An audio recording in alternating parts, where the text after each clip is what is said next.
We want justice, we want justice. সম্প্রতি আরজি কর হসপিটালের একটি হৃদয় বিদারক ঘটনার কথা বলি। সেখানে 32 বছর বয়সী একজন ডাক্তারকে নির্মমভাবে ধর্ষণ করে হত্যা করা হলো, যার পিছনে রয়েছে একটি গভীর ষড়যন্ত্র বলেই সিবিআইয়ের অনুমান। সারা দেশ উত্তাল, সারা রাজ্য উত্তাল, সারা পৃথিবী উত্তাল, এবং দফায় দফায় সেখানে আন্দোলন চলছে। যেভাবেই হোক সেই ধর্ষকদের যাতে কঠোর থেকে কঠোরতম পানিশমেন্ট অর্থাৎ ক্যাপিটাল পানিশমেন্টের ব্যবস্থা করা হয়, তার জন্য তদন্ত প্রক্রিয়া চলছে। We want justice. শুধু একটি ঘটনায় নয়, এরকম আরো অসংখ্য ঘটনা ভারতের বিভিন্ন প্রান্তে ঘটে থাকে, যা নিয়ে অনেক সময় মুখে কুলো পেটে থাকে সাধারণ মানুষ।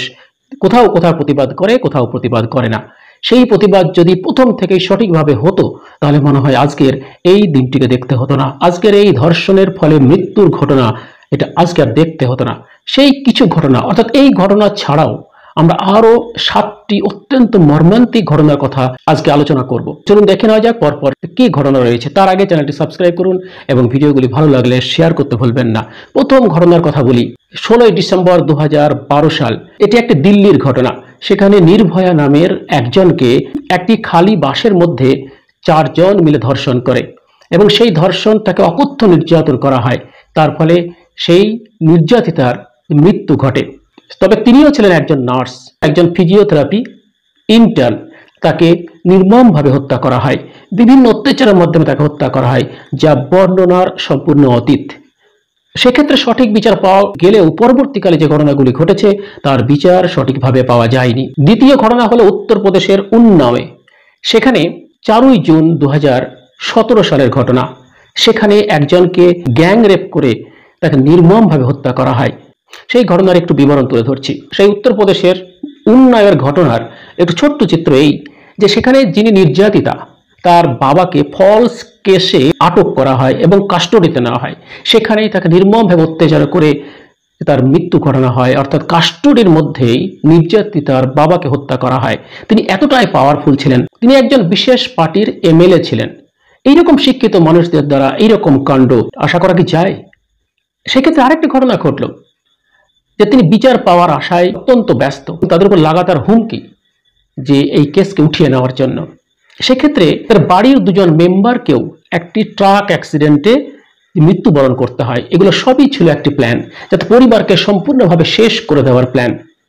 এটা ছিল উত্তরপ্রদেশের ঘটনা, উত্তরপ্রদেশের উন্নয়নের ঘটনা, এবং একটা এমএলএ ছিলেন সেখানকার ধর্ষক, এবং তার এতটাই তিনি প্রভাবশালী যে তিনি তার সমস্ত ক্ষমতা কাজে লাগিয়ে নির্যাতিতার বাবাকে হত্যা করলেন এবং হত্যা করলেন তার ফ্যামিলির 2 জনকে। তখন এত আন্দোলন আমরা লক্ষ্য করিনি, সারা রাজ্য জুড়েও নয়, সারা পৃথিবী জুড়ে আমরা এত আন্দোলন লক্ষ্য করিনি। কিন্তু কেন? এই আন্দোলন যদি আগে থেকে ঠিকঠাকভাবে হতো, তাহলে মনে হয় আজকে কলকাতার আরজি করে মৌমিতা দেবনাথের এই রকম ঘটনা আমাদের দেখতে হতো না। এটা ছিল 2 নম্বর ঘটনা। এবার আসি 3 নম্বর ঘটনার কথা। 2018 সালের 10ই জানুয়ারির কথা।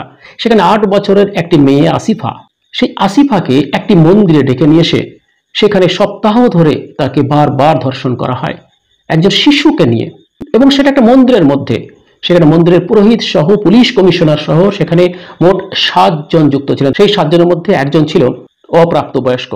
এদের মধ্যে 6 জন প্রাপ্তবয়স্ক, তাদের মধ্যে 3 জনকে যাবজ্জীবন কারাদণ্ড এবং 3 জনকে কয়েক বছরের সশ্রম কারাদণ্ড দেওয়া হয়। কিন্তু এরকম হত্যাকাণ্ডে এরকম শাস্তি কেন? যে একজন 8 বছরের একজন শিশু, তাকে এইভাবে ধর্ষণ করা, তাকে 3টি নেশার ওষুধ খাইয়ে বারংবার ধর্ষণ করা হয় 7 দিন ধরে, এমনকি মৃত্যুর পরেও তাকে ধর্ষণ করা হয়। তারপরে তার মাথাটাকে থেতলে তাকে সম্পূর্ণভাবে হত্যা করে একটি জমিতে ছুঁড়ে ফেলে দেওয়া হয়।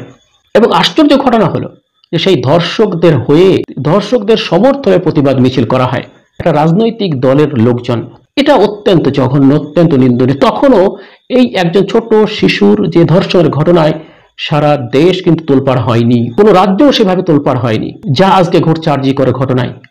তো আগে যদি এরকম ভাবে প্রতিবাদটি লক্ষ্য করা যেত, তাহলে আজকে মনে হয় এই আরজি করের মতো ঘটনা আমাদের দেখতে হতো না। সেক্ষেত্রে মানুষ নিশ্চুপ ছিল কেন? সেক্ষেত্রে মানুষ কেন এত চুপ ছিল? কেন তখন এই আন্দোলন তীব্র আকার ধারণ করেনি? যে ধর্ষণ তো সব জায়গাতে ধর্ষণই, সেখানে দেশের দুর্নামই হয়, দেশের সুনামও হয় না। সেই দেশের যে কোনো প্রান্তে ঘটুক না কেন, সব প্রান্তেই এটা নিন্দনীয় ঘটনা, এবং দেশের মাথা নিচু হয়ে যায় এইসব ঘটনায়। এত তীব্র আন্দোলন লক্ষ্য করিনি। এটা ছিল 3 নম্বর ঘটনা। 4 নম্বর আর একটা ধর্ষণের কথা বলবো। 14 সেপ্টেম্বর 2020 একজন 19 বছরের তরুণী, তাকে 4 জন মিলে ধর্ষণ করে। সেই তরুণী ছিলেন একজন দলিত। ধর্ষণের 10 দিনের মধ্যে কোনো রকমের এফআইআর গ্রহণ করা হয়নি। সেই ধর্ষণের 2 সপ্তাহ পর সেই তরুণীর মৃত্যু ঘটে এবং মৃত্যু হওয়ার পরে রাত্রি 2:30 তার লাশকে পুলিশ নিজেই শেষকৃত্য সম্পন্ন করে শ্মশান ঘাটে, যে তার ফ্যামিলির কোনো রকম পারমিশন না নিয়ে, এবং ফ্যামিলিকে অ্যালাউ করা হয়নি সেই দাহ প্রোগ্রামে। অর্থাৎ ফ্যামিলির অজান্তেই তাদেরকে জোর করে রাত্রি 2:30 সেই মৃতদেহকে পুড়িয়ে দেওয়া হয়। এবং এটা তো একটাই কারণ, যাতে কোনো রকমের প্রমাণ না থাকে। সেই প্রমাণকে নষ্ট করার জন্য। সেটা হচ্ছে উত্তরপ্রদেশের ঘটনা। সেখানেও মানুষ এত প্রতিবাদ করেনি, এত আন্দোলনে কিন্তু নামেনি। তবে এখনকার আন্দোলন যথেষ্ট সাধুবাদযোগ্য। এর আরও তীব্রতা ধর্ষকদের ঘুম উড়িয়ে দেবে আশা করা যায়, যাতে ভবিষ্যতে এই ঘটনা আর কোনোদিনই না ঘটে, এবং এর জন্য চরম থেকে চরমতর শাস্তির বিধান আবশ্যিক। ক্যাপিটাল পানিশমেন্ট অত্যন্ত প্রয়োজন। এবার আসে 5ম ঘটনায়। 2002 সালে গুজরাট দাঙ্গায় বিলকিস বানু নামে একজনকে 11 জন মিলে ধর্ষণ করে তাতে 11 জন দোষী সাব্যস্ত হয়। তাতেও এত আন্দোলন হয়নি সারা পৃথিবী জুড়ে, সারা দেশ জুড়ে। সেই 11 জনের যাবজ্জীবন কারাদণ্ডের পর স্বাধীনতা দিবসের দিনে তাদের আবার মুক্তি ঘোষণা করা হয়। ধর্ষককে আবার স্বাধীনতা দিবসের দিনে মুক্তি, মানে কি তারা কি স্বাধীন? তারা যা খুশি করতে পারে? এ নিয়ে আবার মামলা হয় এবং সুপ্রিম কোর্ট সেই 11 জনকে পুনরায় কাস্টডিতে নিয়ে তাদেরকে আবার জেলবন্দি করার ব্যবস্থা করে। আমরা এরকম ঘটনা অনেক দেখেছি, সেখানে আন্দোলন হয়নি, প্রতিবাদ হয়নি। কোনো ক্ষেত্রে ধর্ষকদের হয়েই আন্দোলন হয়েছে, ধর্ষকদের সমর্থনে মিছিল হয়েছে, দলীয় পতাকা নিয়ে মিছিল হয়েছে। এটা শুধু আমাদের রাজ্যের ঘটনা বললেই হবে না, সারা দেশ জুড়ে এরকম ঘটনার নজির অনেক আছে। তীব্রতা আমরা এত লক্ষ্য করিনি। তবে আগে আমরা আশা করেছিলাম এইরকমই আন্দোলনের তীব্রতা হবে আজকের মতোই, যাতে সরকার নড়ে চড়ে বসে, যাতে বিচার ব্যবস্থা নড়ে চড়ে বসে, তারা যাতে সঠিক বিচার পায়, তারা যাতে ম্যাক্সিমাম পানিশমেন্ট অর্থাৎ ক্যাপিটাল পানিশমেন্ট তারা পায়। এটা ছিল 5ম ঘটনা।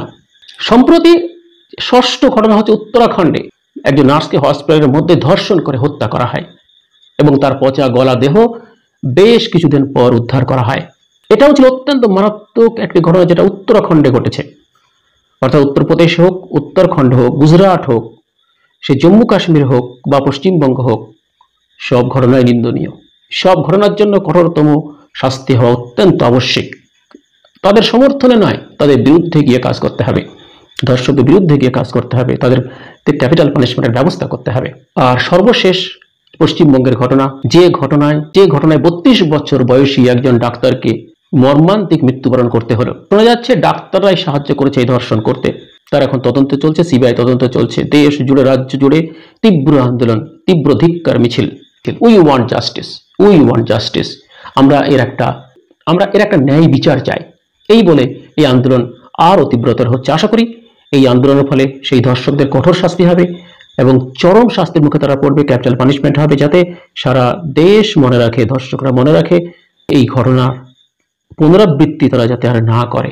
আশা করব ন্যায়ের জয় হবে এবং অন্যায়ের পরাজয় হবে।